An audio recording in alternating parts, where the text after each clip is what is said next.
Should we have a look inside the papers? Kate Williams is here, the historian. Good morning to you. You're right. See you. Very good. Always delighted to be here. We'll catch up with you in a second. Let's just have a quick look. A couple of the front pages this morning. The Observer leads with a dramatic photograph and more details of that attack that happened at the shopping mall in Kenya, claimed by Al-Shabaab. That's on many of the front pages. Of course, that began yesterday. The Independent saying terror returns to Nairobi at the bottom here. But this main picture is saying enough after Yvette Cooper is announced as a women's champion, or announces a women's champion to tackle domestic and sexual violence. Lots of political posturing as well as the party conference season gets into full swing. We've heard Labour announcing that apprenticeship scheme, and the Telegraph has a story quoting Chris Grayling, the Conservative minister, who says it's time to stop clobbering the rich. Kate, what have you seen inside? Well, there's quite an interesting story here from the Independent, page 4, in which it's saying that actually it's talking about rising food prices, that people are already struggling to make ends meet. And apparently a large amount of us think that food is too expensive. 8 in 10 people think that British food is too expensive. So that's very interesting, isn't it? Because people think we've got the supermarkets, it makes food cheaper. They're suggesting actually that food is getting more and more expensive, it's inflating, and people can't afford it anymore.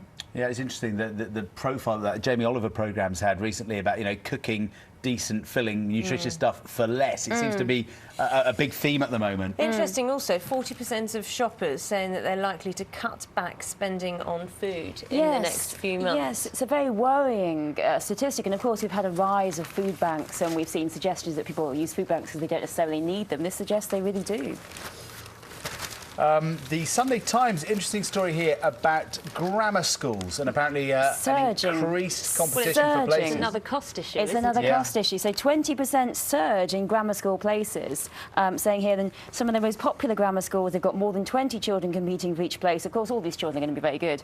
And one of these, a grammar school in Birmingham, my hometown, was saying they had to call the police in for parking when there was one day of the exams because there were just so many people trying to get in. It's a surge in applications for the places. There aren't more places. There's not more places. This is what they were saying. And there was a very interesting comment here by one headmaster saying, every year we tell children it's not your fault you can't get in, it's our fault that we can't take you, because nearly everyone is also, they're all good. And the article is saying that it's because parents want to seek an alternative that's free rather than private education if they can possibly get their kids in. I mean, it's interesting, isn't it, all this talk about whether it's food or schooling, that, you know, we hear all these positive economic figures, and yet it's clearly we're not out of the woods. No, exactly. I think this is it. I think people, obviously, education is obviously private education is very expensive, but the thing is, grammar schools, we just don't have very many of them, and they're dotted around in certain parts of the country, which have become very expensive also to live in.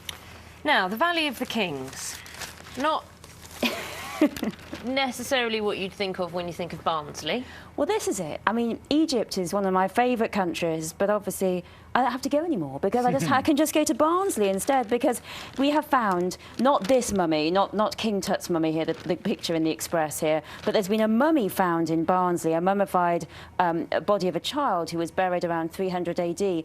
And the professor from the University of York, she's leading the dig, saying that the Egyptians were there. They probably came over with the Roman army.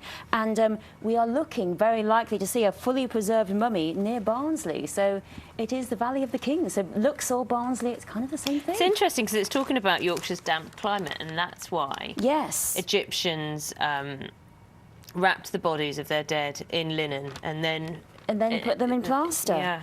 So there's quite a funny cartoon here of a mummy popping out of the soil and saying, "Stick the kettle on, I'm parched." Mummification, that was very unusual here, was it? I suppose climate-wise. Yes, climate-wise. I mean, it was unusual. That wasn't what you did to your corpses. And certainly when the Romans were here, if they're suggesting that they came over in around 43 AD with the Romans, I mean, that wasn't at all what was happening. So certainly this is very exciting if we're going to see some mummies. And Barnsley Museum is showing them. And obviously, I'm sure Barnsley Museum can't wait to get their hands on a mummy, because if they do, they'll want to keep it. It'll be a bit like the Richard III controversy. Exactly, battle for where to put it. Battle for the mummy. Sunday Telegraph. if you've got a fat cat, it may not just be greedy, apparently. Yes, the fat cat. Apparently, our cats who are putting on weight, and also dogs, it could be because they're depressed and they are prone to comfort eating. So pets are just as prone to emotional eating as the rest of us. And apparently, this is obviously a problem because we have a lot of obesity in our animals. Indeed, probably 25 or 30% of our pets are actually obese. Quite a lot.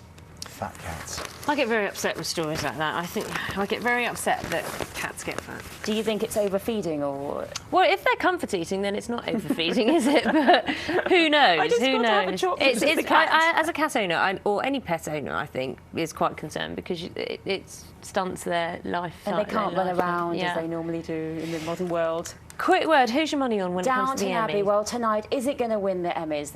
Obviously, the TV Oscars, you were covering it brilliantly earlier from LA, but it's up against some pretty stiff competition. There's Breaking Bad, the picture there on the left of Breaking Bad, also up against Game of Thrones. So is Downton Abbey going to triumph against all of them? Of course.